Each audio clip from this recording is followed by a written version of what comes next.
Nos reunimos esta noche para estudiar la palabra del Señor. Entonces, pidámosle permiso al Señor que inspiró la palabra, al que ha permitido que llegue hasta nosotros con un fin específico, porque en cada uno de nosotros cumple con un propósito especial. Mi Señor, y te entregamos este tiempo. Te entregamos, Señor, el estudio de tu palabra. Permite, Señor, que a través del recorrido que estamos haciendo en este Evangelio de Marcos, veamos la acción de Jesús como ese siervo dedicado a la expansión del Evangelio. Ese siervo que le enseña a sus discípulos a medida que va haciendo sanidades y milagros en las personas que se cruzan en su camino. Padre, ayúdanos a entender que no solamente viniste para tus hijos, Señor, el pueblo judío, sino que abriste tu evangelio para todo el mundo y que es una responsabilidad que nos corresponde. Te pedimos, Señor, que esta enseñanza quede fija en nuestra mente, en nuestro corazón y que la pongamos por obra. Ayúdanos, mi Señor. Amén. Muy bien. Entonces, estamos recorriendo el Evangelio de Marcos y en el capítulo 7 vimos cómo algunos fariseos y algunos escribas se iban detrás de Jesús y con una finalidad especial. Y era encontrar alguna falla en lo que decía, en lo que hacía, en cómo actuaban sus discípulos. Y concretamente en este pasaje vimos cómo para ellos el gran problema radicaba en que los discípulos no lavaban sus manos antes de comer el pan. Entonces aprovecha Jesús esta situación para mostrarles que la tradición de los hombres, que era lo que enseñaban los fariseos y los escribas, no estaba por encima de los mandamientos de Dios. Y recordamos el tema del Corbán. Pero también vimos cómo les demostró que no son los alimentos que entran al vientre los que contaminan al hombre, sino lo que sale del corazón, de dentro del hombre. Eso es lo que lo contamina. Y esto hacía que todo ese culto que le brindaran se convirtiera en un culto vano. Entonces, es con este contexto que hoy empezamos a estudiar en el capítulo 7 de Marcos, del versículo 24 hasta el 37. Y vemos cómo Jesús cambia de una región a otra. Se va de una región habitada por el pueblo judío, por judíos creyentes, y pasa a una región completamente pagana. Entonces, vamos a dividir esta enseñanza en dos partes y en ambas vamos a mirar cómo los gentiles ruegan a Jesús por milagros. El primer texto lo vamos a leer en Marcos 7, del 24 al 30. Y dice así la palabra del Señor. Levantándose de allí, recordemos dónde estaba él, en Capernaum, una región judía. Entonces, levantándose de allí, se fue a la región de Tiro y entrando en una casa, no quería que nadie lo supiera, pero no pudo pasar inadvertido, sino que enseguida, al oír hablar de él, una mujer cuya hijita tenía un espíritu inmundo fue y se postró a sus pies. La mujer era gentil, sirofenicia de nacimiento, y le rogaba que echara fuera de su hija al demonio. Y él le decía: deja que primero los hijos se sacien, pues no está bien tomar el pan de los hijos y echarlo a los perrillos. Pero ella respondió y le dijo: es cierto, Señor, pero aún los perrillos debajo de la mesa comen las migajas de los hijos. Y él le dijo: por esta respuesta, vete, el demonio ha salido de tu hija.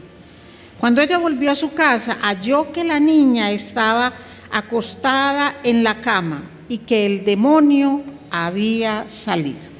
Entonces aquí vemos cómo una mujer sirofenicia, una mujer gentil, ruega a Jesús por los milagros.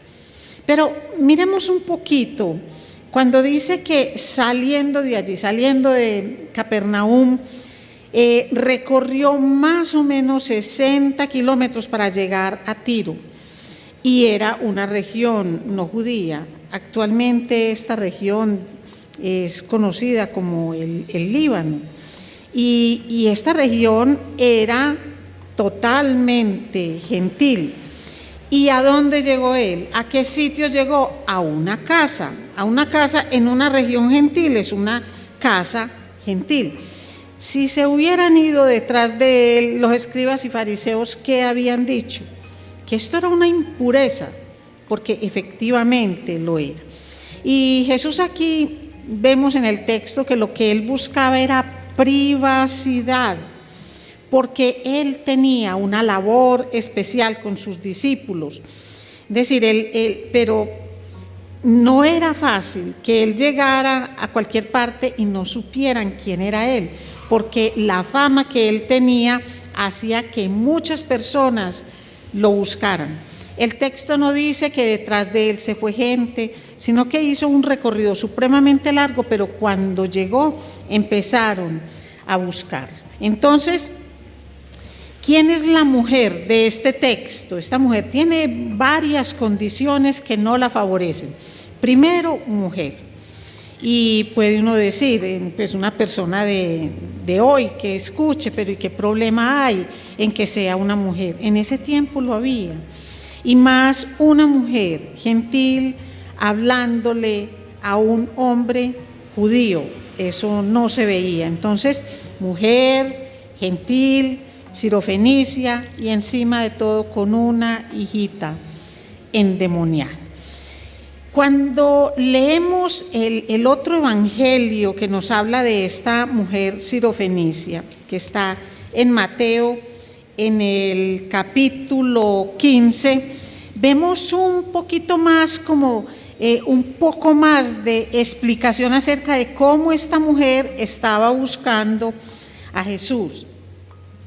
Dice: saliendo Jesús de allí, se retiró a la región de Tiro y de Sidón. Eso es Mateo 15, desde el 21.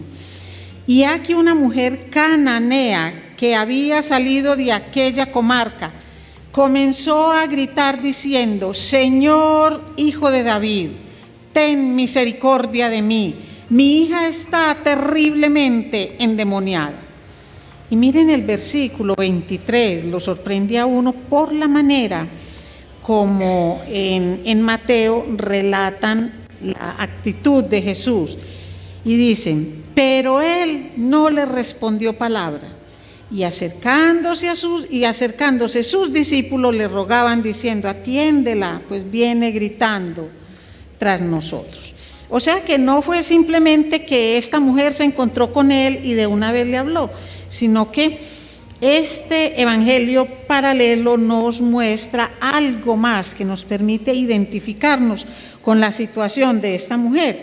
Entonces, esta mujer iba por detrás de él un tiempo, hasta cuando llegó, como lo relata Marcos aquí, a esta casa y siguió hablándoles. Entonces, lo que vemos en esta mujer es un reconocimiento implícito de la autoridad y el poder de Jesús. ¿Ustedes recuerdan cómo le pasó a él en su ciudad, Nazaret? Que decían: ¿y quién es este? Este no es el hijo del carpintero. ¿Y con qué autoridad viene? ¿Cómo nos habla? ¿Qué le decían los principales y sacerdotes? ¿Quién es este y por qué viene a hablar?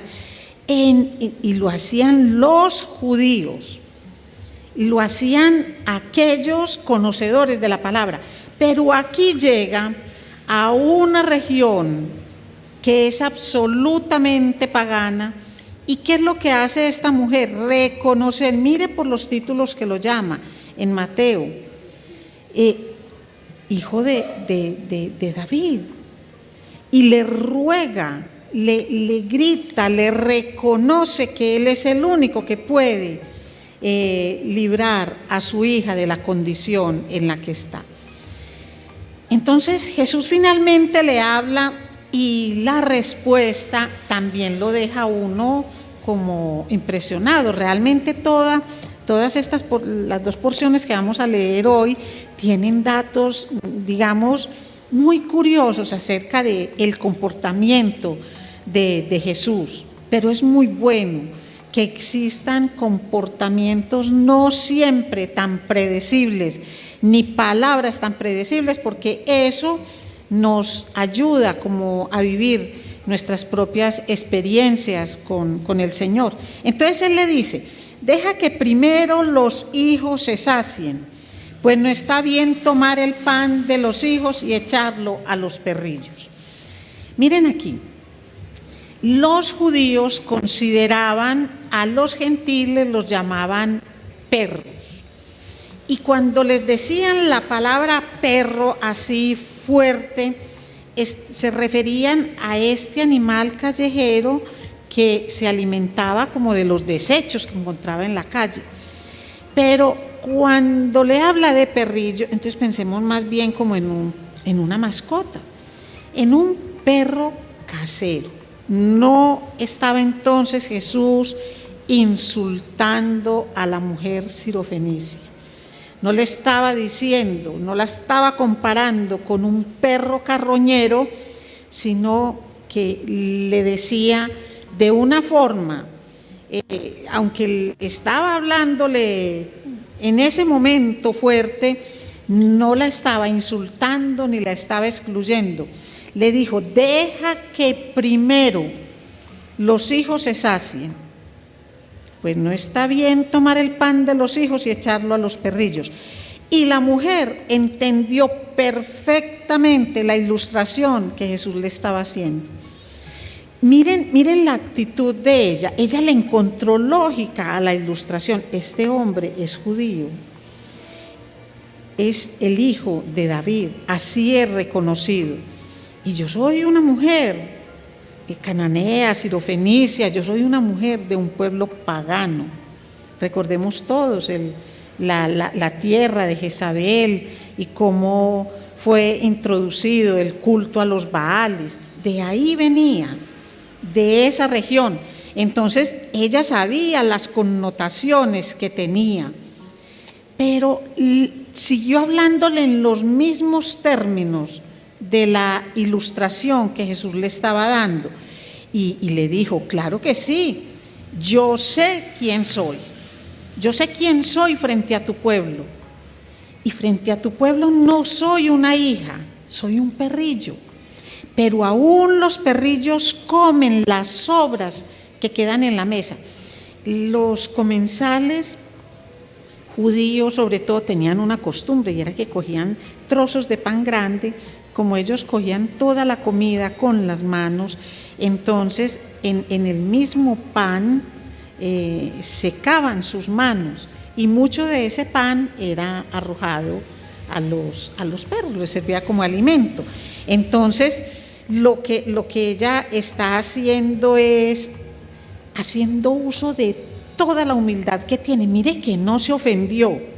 ¿No les parece a ustedes que una mujer pagana en semejantes circunstancias, primero, digamos como con esa aparente indiferencia de Jesús, y enseguida esta respuesta, que si ella no la hubiera comprendido, ella habría dado la espalda y se había ido, pero ella no se ofende, ella no se siente insultada?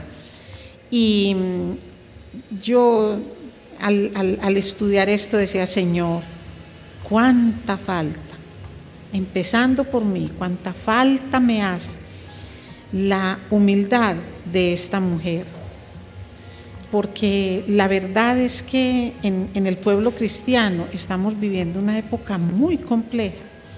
Si bien a la generación que ahorita está, digamos, levantándose en nuestra sociedad, le dicen la generación de cristal. Yo creo que los cristianos también estamos en una generación de cristal muy complejo decir algo sin ofender aquí o sin ofender allá. Y esta mujer, volviendo a lo que realmente importa, que es el texto, esta mujer no se ofende, sino que le dice, es que yo tengo plena confianza en ti y yo sé a quién le estoy pidiendo, y de lo mucho que tú tienes para dar a los hijos, un poquito que le des a los perrillos, así como yo, como migajas de tu gloria, son suficientes para que ese demonio que tiene a mi hija desaparezca. Entonces, miren que eso es una verdadera fe, es una plena confianza en Cristo y unido a la humildad. Y miren, nada estaba exigiendo ella, absolutamente nada, estaba rogando. Ella estaba suplicando por un milagro para su hija. Y qué diferentes que somos nosotros, porque inclusive hay movimientos y hay iglesias en las cuales se promueve el decretar, el exigir, el ordenar, el pedir, el reclamar, como si tuviera derecho a eso. No, es que yo soy un hijo de Dios y como hijo de Dios decreto, ordeno, declaro. No, nosotros nunca podemos perder la humildad, nunca podemos dejar esa actitud que tenía Job, que Job, después de haberlo tenido todo, después de haberlo perdido todo, Job no le imponía a Dios, sino que Job le rogaba, le suplicaba, y eso es lo que nosotros necesitamos. Entonces, si bien nosotros somos los hijos para los cuales Dios tiene preparado el banquete, es un banquete de la gracia, y es algo que a nosotros no se nos puede olvidar, porque nosotros, cuando estemos en su presencia, cuando nosotros disfrutemos de esto, que lo hacemos desde ahora. Nosotros sabemos que la vida eterna la disfrutamos desde ahora.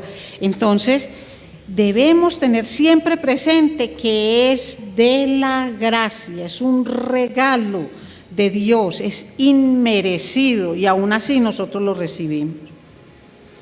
Pensemos entonces en todos aquellos que le reclamaban a Jesús, en todos aquellos que no creían en Él, en todos aquellos, esos lugares por donde Jesús pasó, aún por su pueblo, y no pudo hacer casi ningún milagro porque la gente no creía en Él. Pero esta mujer, con todas las condiciones en contra, y esta mujer ruega a Jesús por un milagro. ¿Qué más nos enseña a nosotros una porción como esta? Miren, es una porción que nos anima a orar por los demás. La hija de la mujer, Jesús nunca la conoció, en ningún momento. La hija de la mujer no pronunció una palabra. La hija de la mujer no estaba en condiciones de pedir ser liberada de ese demonio. No está en condición de pedir nada, pero tuvo una madre que supo a quién acudir e intercedió por ella. Pero mire también lo que nos enseña, y es a perseverar en la oración. Y es algo en lo que nosotros fallamos mucho, porque empezamos a orar, sobre todo cuando oramos por alguien, bien sea por alguien que está en una enfermedad, bien sea alguien que está atrapado en pecados, que está alejado del Señor, sea la condición que sea, y empezamos como con mucha vitalidad a orar, pero poquito a poco como que vamos decayendo, como que ya no lo hacemos con la misma frecuencia, con el mismo entusiasmo, hasta que finalmente decimos esto, y ¿saben cómo lo hacemos? Dejémosle esto al Señor, y hay que hacerlo, pero es que lo olvidamos y simplemente dejamos esa oración, esa petición, y la dejamos a un ladito, y otras necesidades, otras peticiones, otras personas como que ocupan ese lugar. No sucedió con esta mujer. Y miren, algo que hay creencias acerca de Jesús, y dicen que es que Jesús no vino sino para el pueblo judío, pero nosotros sabemos que no es así. Él empezó a hacer su labor con los judíos, pero sabemos que en todo momento habló a todo el mundo, evangelizarle. Y es algo que nosotros debemos tener completamente claro, que Jesús no es de una iglesia, Jesús no es de un grupo, sino que Él vino por la humanidad. La labor de nosotros es expandir el Evangelio. Jesús decía que también tengo otras ovejas que no son de este redil, aquellas también debo traer, y oirán mi voz, y habrá un rebaño y un pastor. Lo dice en Juan, en el capítulo 10. Entonces, todo esto alrededor de esta mujer, el conocer, el entender lo que Jesús le estaba diciendo con lo de los perrillos y las migajas, fueron como lo que hicieron que Jesús la elogiara por su fe. Y esa fe se acaba de consolidar de una forma bien especial, se acaba de demostrar. Y es que Él le dijo que se fuera para la casa, que su hija estaba sana. Y ella no le dijo, ay, no, yo voy a mandar a otra persona y que esa persona me verifique que efectivamente está sana y yo me voy, porque yo de aquí sin el milagro no me voy. No, ella habló, le expuso lo que quería, finalmente Él le habló y le reconoció. Por esta palabra, por esta fe, el demonio que tenía a tu hija se va. Entonces, miremos tantas cosas que nos enseña este pasaje, y sobre todo a que cuando nos llegue la prueba, no se apodere en nosotros la duda, sino que la fe pueda fortalecerse y resplandecer. Porque si esta mujer hubiera actuado como a veces actuamos nosotros, que llega la prueba y decaemos, la prueba y nos paraliza, llega la prueba y decimos, no, esto no es de Dios, yo no voy a pedirle más a Dios, y nos hacemos a un lado, esto es porque el Señor no quiere. Entonces, es porque la duda se ha apropiado de nosotros. En cambio, ella, ante esas pruebas, esa, digamos, indiferencia de Jesús, esa manera de responderle, ella lo que hizo fue precisamente en esa respuesta de Jesús fortalecer su fe. Entonces, vamos a aprenderlo, a tenerlo siempre presente y a recordar que al corazón contrito y humillado, ¿qué es lo que hace el Señor? No lo desechará. Muy bien, vamos entonces en Marcos 7, del 31 al 37, y vamos a ver otro ejemplo de cómo los gentiles le ruegan a Jesús que haga un milagro. Y en este caso son los amigos de un sordo que le rogaron a Jesús por un milagro. Mateo 7, del 31 al 37. Marcos 7, perdón. Volviendo a salir de la región de Tiro, pasó por Sidón y llegó al mar de Galilea, atravesando la región de Decápolis. Y le trajeron a uno que era sordo y que hablaba con dificultad, y le rogaron que pusiera la mano sobre él. Entonces Jesús, tomándolo aparte de la multitud, a solas, le metió los dedos en los oídos y escupiendo le tocó la lengua con la saliva. Y levantando los ojos al cielo, suspiró profundamente y le dijo: Efatá, esto es, ábrete. Y al instante se abrieron sus oídos y desapareció el impedimento de su lengua y hablaba con claridad. Y Jesús le ordenó que a nadie se lo dijeran, pero mientras más se lo ordenaba, tanto más ellos lo proclamaban. Y se asombraron en gran manera diciendo: todo lo ha hecho bien, aún a los sordos hace oír y a los mudos hablar. Miren un momentico el versículo 31. ¿Cuánto se demora uno leyendo ese versículo? Nada, 5 segundos. Pues un recorrido muy, muy largo, unos 190 kilómetros. Así que fueron muchos días de recorrido. Incluso dicen algunos comentaristas que meses haciendo el recorrido. ¿Qué hizo en ese tiempo? La palabra no lo dice. No hay un evangelio paralelo que nos dé una idea de todo lo que hizo, pero él iba con una finalidad. Y esa finalidad era enseñar a los discípulos, al mismo tiempo que evitaba esas confrontaciones con los escribas y los fariseos, con los principales sacerdotes.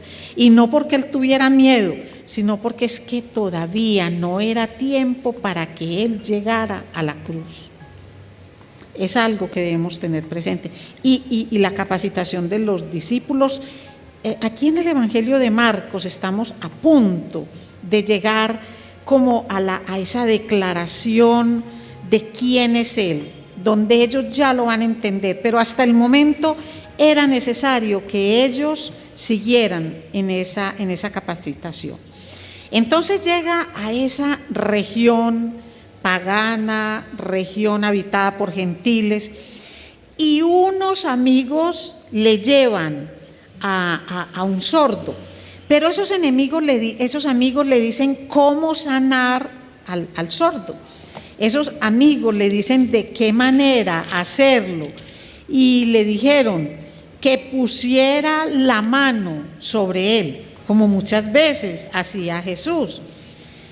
Y hay algo, van a descubrir aquí estas personas que al maestro no le dice de qué manera hacer las cosas y que él tiene su propia forma de hacerlas. Y él tiene sus métodos, hacia nosotros nos parezcan extraños, pero tiene métodos con cada uno de ellos. Entonces, nos podríamos preguntar, ¿cuál es el método que está usando aquí Jesús? Y miren qué cosa tan especial. Miren. Cuando nosotros lo vemos hacer milagros como el caminar sobre las aguas, cuando lo vemos sanar a personas, él no hace rituales extraños, él no hace como nada extraordinario que uno pudiera decir, es que esto es lo que se tiene que hacer y este es el protocolo para que el resultado sea un milagro. No, él hace milagros que mucha gente podría llamar más grandes y no hace las cosas que hizo para devolverle el oído al sordo y el habla a este sordo que también era tartamudo, que generalmente pasa, que son personas que como no escuchan nada tampoco hablan en forma normal. Miren, Jesús usó un lenguaje de señas. Eso nos puede parecer muy raro, pero eso fue lo que él hizo, usar un lenguaje de señas. Entonces, ¿qué hizo con el sordo? Piensen ustedes. A otros les decía, levántate, toma tu camilla y vete. Ese hombre al que le dijo eso, ese hombre lo escuchaba.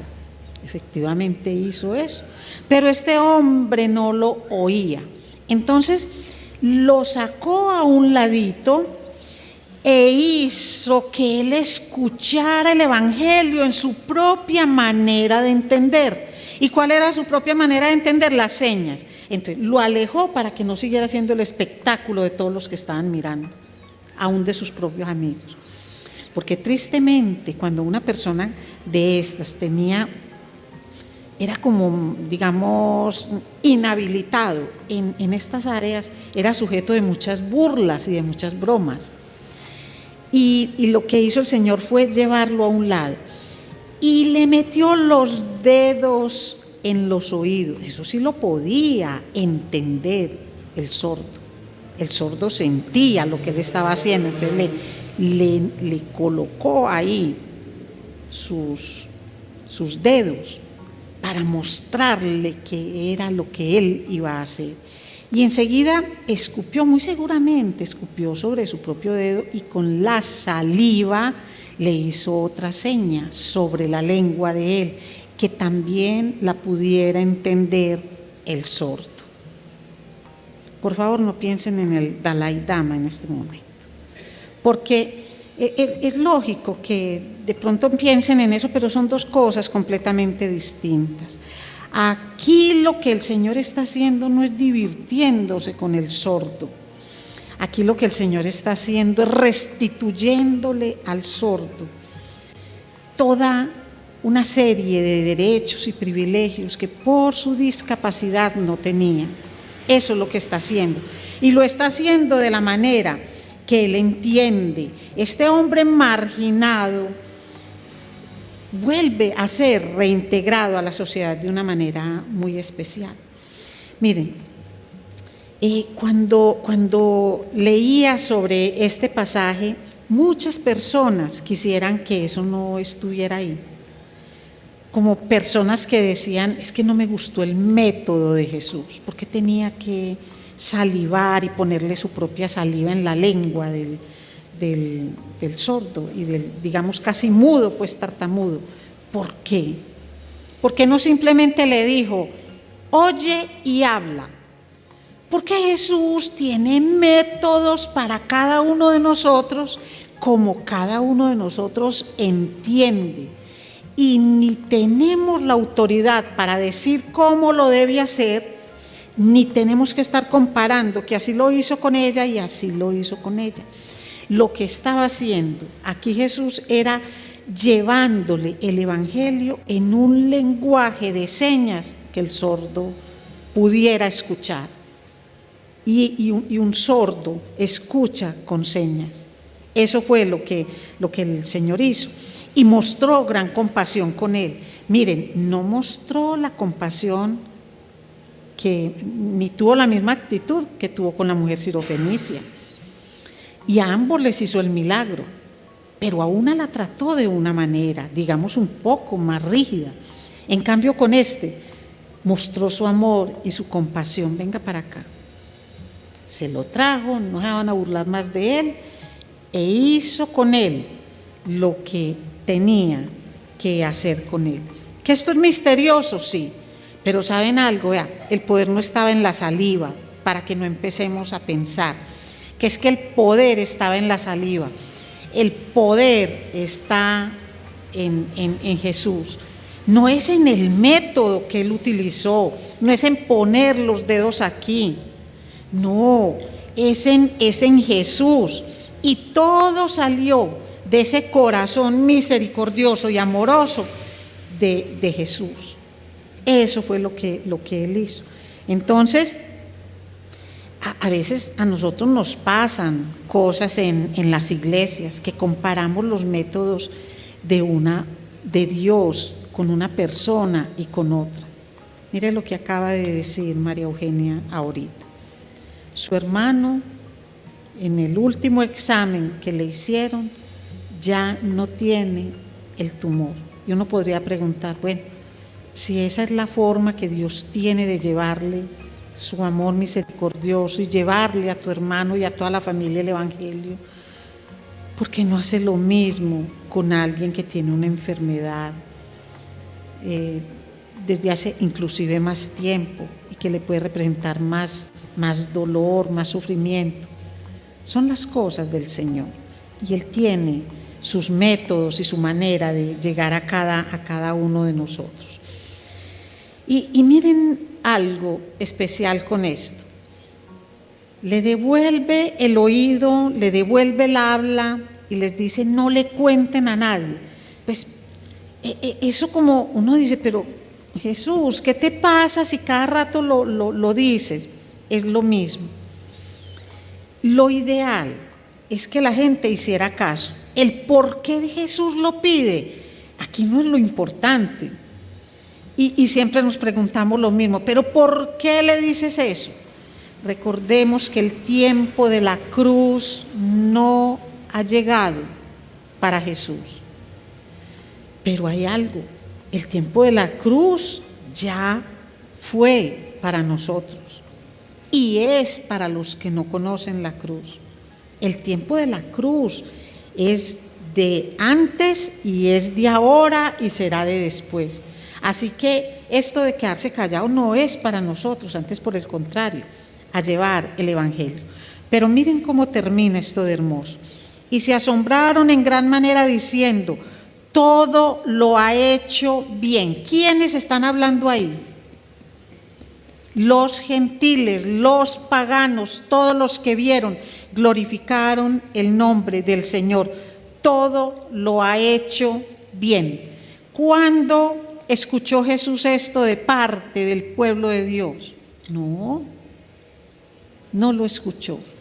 Entonces, que no nos sorprenda que sean precisamente estos paganos los que le rueguen por un milagro y que sean estos paganos los que a través de esos milagros reciban el evangelio del Señor.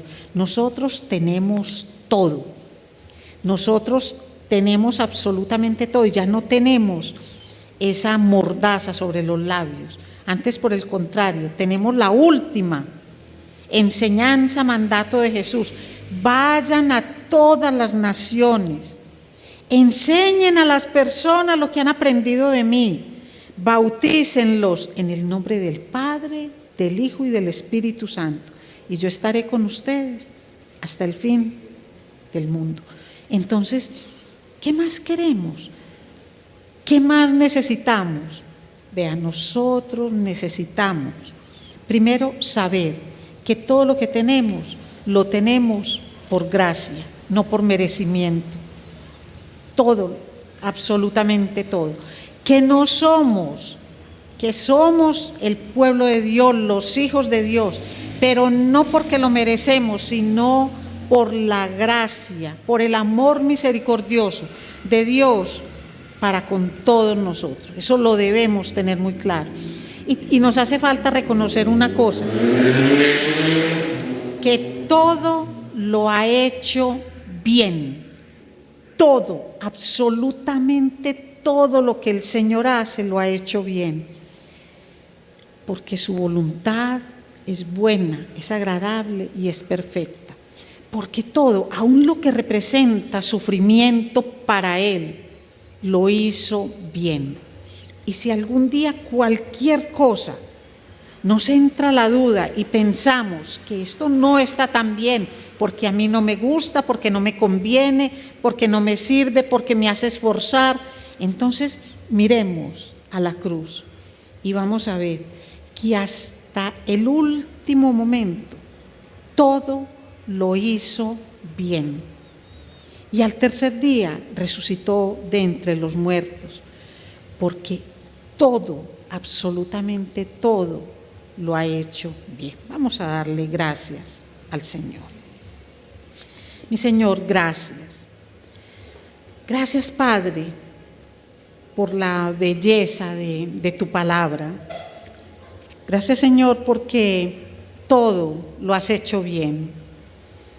Las enseñanzas, los milagros, todas las sanidades, la paciencia, el amor misericordioso, tu muerte en la cruz.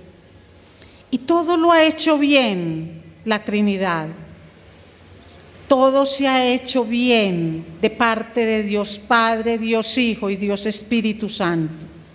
Y todo para nuestro beneficio, todo porque nos amas, todo porque has diseñado un plan perfecto de salvación, de redención para todos nosotros. ¿Qué más nos falta? Nada nos falta, solo sujetarnos al Señor y reconocer que todo lo ha hecho bien.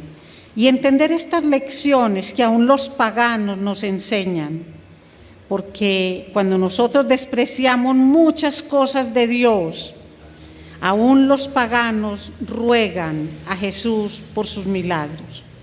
Gracias, bendito Padre, por tu palabra. Gracias te damos, mi Señor. Amén.